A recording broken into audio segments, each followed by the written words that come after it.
আসসালামু আলাইকুম রহমতুল্লাহি ওবারাকাতু। শিক্ষাঅ্যাপ.com এর পক্ষ থেকে আপনাদের সকলকে আরো একবার স্বাগতম। আশা করি আপনারা সকলেই ভালো আছেন এবং সুস্থ আছেন।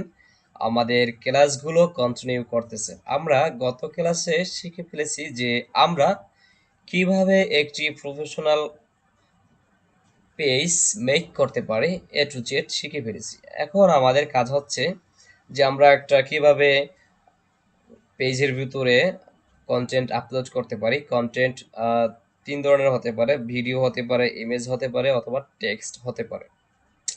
এই তিনটার সমন্বয়ে একটা কন্টেন্ট বলা হয়। এখন আপনার কন্টেন্ট কোয়ালিটি ভালো হতে হবে এবং আপনাকে ফলো করতে হবে যে আপনার কম্পিটিটর যারা আছে তারা কি ধরনের কন্টেন্ট ইউজ করে, এবং আপনাকে এইটাও অ্যানালাইসিস করতে হবে যে একজন কাস্টমার কি ধরনের একটি পেজকে সে ফলো করে এবং কি ধরনের পেজ থেকে সে প্রোডাক্ট কেনে, এবং ওই কাস্টমার যেই পেজ থেকে প্রোডাক্ট কিনছে ওই পেজের কি কি পজিটিভ দিকগুলো আছে আপনার সেইগুলো অ্যানালাইসিস করে বের করতে হবে। ওকে, আমি সংক্ষেপে যদি আপনাকে একটা প্রোডাক্ট সার্চ করি, এখানে দেখি ও হানি, ওকে, ম্যাঙ্গোই লেখে, MANG। ওকে, ম্যাঙ্গো। যারা ম্যাঙ্গো নিয়ে কাজ করে তাদের কি ম্যাঙ্গো। ওকে, পোস্টে আসি। পোস্ট দেখি যারা অলরেডি পোস্ট করেছে, আমি সেগুলো দেখবো। ওকে, পোস্ট। ওকে, ম্যাঙ্গো ম্যাঙ্গো ম্যাঙ্গো। এখন এই ব্যক্তি ম্যাঙ্গো নিয়ে কাজ করে, আম নিয়ে কাজ করে।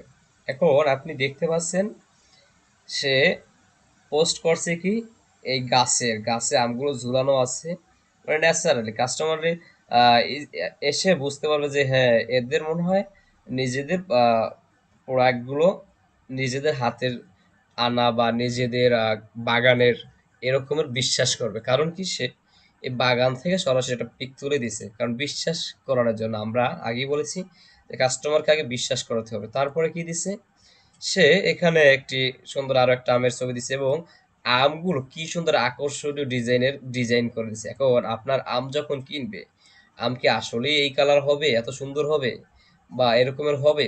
এখন কি রকমের হবে না হবে সেটা পরের বিষয়, বাট আপনাকে ডিসপ্লেটা করতে হবে খুব সুন্দর মতো, যাতে কাস্টমার। এখন আরেকটা বিষয় আমরা যেটা আমাদের অ্যানালাইসিস করার রিপোর্ট আপনাকে যদি দেই এবং আপনি আরো অ্যানালাইসিস করবেন যে একজন কাস্টমার একটি পেজে এসে কি কি দিকগুলো ফলো করে। ঠিক আছে, এখন সেখান থেকে প্রথম কাস্টমার আসে, যে কাস্টমার তো সরাসরি আপনার প্রোডাক্ট দেখতে পাচ্ছে না, আপনার সামনে না। আপনার যদি ফিজিক্যাল শপ হইতো সেক্ষেত্রে কাস্টমার আপনার দোকানে আসতো, প্রোডাক্ট হাতে ধরতো, তারপরে নাকি সে ভালো মন্দ যাচাই করতে পারতো। বাট আপনি যখন ফেসবুকে মার্কেটিং করতেছেন, এখন তো কাস্টমার আপনার সামনে না, কাস্টমার এখন আপনার কি দেখে প্রোডাক্ট কিনে? কাস্টমার তো আপনার ভিডিও, আপনার ছবি, ইমেজগুলো দেখে প্রোডাক্ট কেনে। এখন ভিডিওর কোয়ালিটি এবং ইমেজের কোয়ালিটি খুবই 100% কোয়ালিটিফুল হতে হবে, তাহলেই না আপনি অর্ডার আনতে পারবেন। এবং আপনি যে অর্ডারগুলো পার্সেল করতেছেন সেগুলোর পিকগুলো আপনি এখান থেকে লাইভ করতে পারেন। আপনি আর হলো পেজে বেশি বেশি লাইভ করতে হবে। লাইভ করলে রিচ বাড়ে, ফলোয়ার বাড়ে এবং অর্ডার আসারও সম্ভাবনা বেশি থাকে। কারণ যখন আপনি লাইভ করবেন, ওই লাইভগুলো কাস্টমারের সামনে পৌঁছে যায়। আপনার লাইভে এসে আপনার প্রোডাক্ট দেখাতে পারলে কাস্টমার ট্রাস্ট করে। আর অনলাইনে আমি বারবার বলি, একটা ট্রাস্টের জায়গা, বিশ্বাসের জায়গা। আপনার বিশ্বাস তৈরি করে নিতে হবে, এবং ফার্স্ট টাইম কাস্টমার আপনাকে অ্যাডভান্স দিবে না, বাট আপনি যখন একজন কাস্টমারের সাথে সম্পর্ক তৈরি করে ফেলতে পারবেন তখন দেখবেন কাস্টমার আপনাকে টাকা অ্যাডভান্সও দিয়ে দিচ্ছে। শুধু ডেলিভারি চার্জ কেন, আপনাকে ফুল প্রোডাক্টের টাকা পেড করে দিবে। এবং আরও বিষয়গুলো কাস্টমার এসে ফলো করে, যে আপনার পেজে ফলোয়ার কতজন, যে পেজে ফলোয়ার আছে কিনা, নাকি আপনার একটা নতুন পেজ। এখানে যদি আমরা আসি, এটা একটা চায়না পেজ দেখা যায়, পিপলস ডেইলি চায়না। ওকে, চীনা।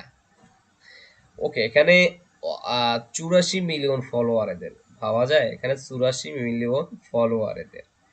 এখন আপনি তো স্টার্টিং এ 84 মিলিয়ন ফলোয়ার আনতে পারবেন না আপনার পেজে। আর আরেকটা বিষয়, এখানে আপনি দেখা যায় অনেকে বিক্রি করে যে 200 টাকায় 1000 ফলোয়ার, 150 টাকায় 1000 ফলোয়ার, কেউ 120 টাকায় বিক্রি করে, কেউ 100 টাকায় করে, আবার কেউ 300 টাকায়ও বিক্রি করে ফলোয়ার। ওই ফলোয়ার আপনি নিবেন না, ফলোয়ার আপনার কোনো কাজে আসবে না। ওইগুলো হয় বট ফলোয়ার বা রোবট ফলোয়ার। ওইগুলো কোনো আপনার টার্গেট অডিয়েন্সে না, আপনার কোনো রিচ বাড়াবে না, আপনার কোনো ফায়দা আসবে না, বাট জাস্ট আপনার শো হবে যে এখানে ফলোয়ার আপনার আছে। আপনি যদি ওই ধরনের ফলোয়ার নিতে চান, আপনি আমাদের সাথে যোগাযোগ করতে পারেন যে আমাদের জাস্ট শো করানোর জন্য কম দামের ভিতরে কিছু ফলোয়ার আমি নিতে চাচ্ছি, বাট অন্য কোথাও গিয়ে প্রতারিত হবেন না। আমরা আপনাদেরকে সকল আপনাদের যা যা প্রয়োজন সব কিছুর সোর্স আমরা আপনাকে তৈরি করে দেব। ওকে, তারপর আমরা তাহলে আমরা অরিজিনাল ফলোয়ার আমরা কিভাবে জেনারেট করতে পারি সেটা আমরা পেজকে ডলার দিয়ে ফেসবুকে অ্যাড ম্যানেজারের মাধ্যমে আমরা বুস্ট করে দেখাবো যে আমরা আসলে কিভাবে ফলোয়ারটা আমরা জেনারেট করতে পারি বুস্টিং এর মাধ্যমে। সেইটাই হবে আমাদের টার্গেট অডিয়েন্স বা টার্গেট ফলোয়ার। ওকে, তা ফার্স্ট টাইম কাস্টমার কি দেখে? ভিডিও অথবা ইমেজ দেখে, তারপরে এসে কি দেখে? সে আমাদের পেজে কত ফলোয়ার আছে, এবং যখন সে এসএমএস করে, এসএমএস করার আপনার সাপোর্ট সিস্টেম কেমন, আপনার রিপ্লাই অ্যাক্টিভিটি কেমন, এগুলো ট্র্যাক করে এবং এগুলো চেক করে। ঠিক আছে? ওকে, আমরা এবং আজকে আর কথা বাড়াবো না, আমরা একান্ত জাস্ট একটা ধারণা পেলাম যে আমরা কিভাবে কি করতে পারি, এবং নেক্সট ক্লাসে আমরা দেখব যে আমরা কিভাবে ফলোয়ার জেনারেট করতে পারি, আমরা ক্যাম্পেইন চালিয়ে কিভাবে ফলোয়ার আনতে পারি। ওকে, সকলকে ধন্যবাদ। আসসালামু আলাইকুম রহমতুল্লাহ।